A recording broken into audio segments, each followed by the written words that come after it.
Sir vada curry ரோட்ல ஓடுற வண்டி கடல் அலையில ஸ்டக் ஆகி நிக்குதான்னு பாக்குறீங்களா? என்ன மேட்டர்னு ஃபுல்லா வீடியோல சொல்றேன். வீடியோவை முழுசா ஸ்கிப் பண்ணாம பாருங்க. நேற்றுக்கு நைட்டு லேட்டாக தூங்கி இன்னைக்கு லேட்டாக எழுந்திரிச்சனால காலம்பு ஜிம்முக்கும் கிரவுண்டுக்கும் போக முடியல. அப்படியே லேட்டாக எழுந்திரிச்சு இன்னைக்கு பசங்களுக்கு வேற ஸ்கூல் லீவு. அதனால அவனுங்க கூட கொஞ்ச நேரம் அப்படியே காலமாக பேசிட்டு இருந்தேன். அதுக்கப்புறம் 2 தம்பி பசங்க வந்து அவங்களுக்கு வந்து ஃபோட்டோ ஷூட் எடுக்கணும், அதனால பைக்கு கூட அண்ணா அப்படின்னு கேட்டானுங்க. பைக் வேற ரொம்ப அழுக்காக இருந்துச்சு. அதனால அவங்க கூட பைக்கே நீட்டாக வாஷ் பண்ணிட்டு அவங்க ஃபோட்டோ எடுக்கிறத பார்க்கறதுக்கு நானும் சும்மா அப்படியே போயிட்டேன். அங்கே போயிட்டு அவனுங்க ஃபோட்டோ எடுத்துகிட்டு இருந்தானுங்க. நான் அப்படியே பாட்டு கேட்டுட்டு ஸ்கூட்டியில் மல்லாக்கா படுத்துட்டு தூங்கிட்டு இருந்தேன்.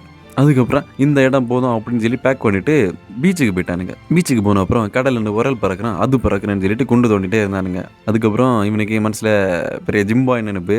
சட்டையை கலத்திட்டு தாறுமாறாக போஸ்ட் கொடுத்துட்டு இருந்தான். அப்படி அவங்க கூட ஜாலியாக விளையாடிட்டு இருக்கும்போது ஃப்ரெண்ட் ஒருத்தன் கால் பண்ணி, இங்கே மேல்மடம் பீச்சில் வந்து ஒரு வண்டி வந்து கடலில் மாட்டிருச்சு, வாரியா வந்து வீடியோ எடுத்து போடு அப்படின்னு சொல்லிட்டு கூப்பிட்டான்.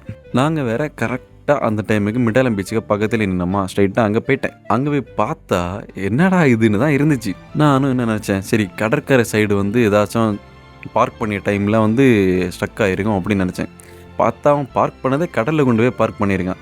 என்ன கதைன்னு எனக்கு ஒழுங்காக தெரில. நான் கொஞ்சம் லேட்டாக தான் போனேன். போயிட்டு நான் போகும்போது ஜேசிபி வந்து கயிறு போட்டு வண்டியை இழுத்துட்டு இருந்தது. ஃபஸ்ட் அட்டம்ப்டில் கயிறு மொத்தம் பொட்டி தெரிச்சிருச்சு. அதுக்கப்புறம் மீண்டும் கயிறை போட்டுட்டு மெதுவாக இழுத்து எடுத்துட்டு கடைசி அப்படியே கரை பக்கம் கொண்டு வந்தாங்க.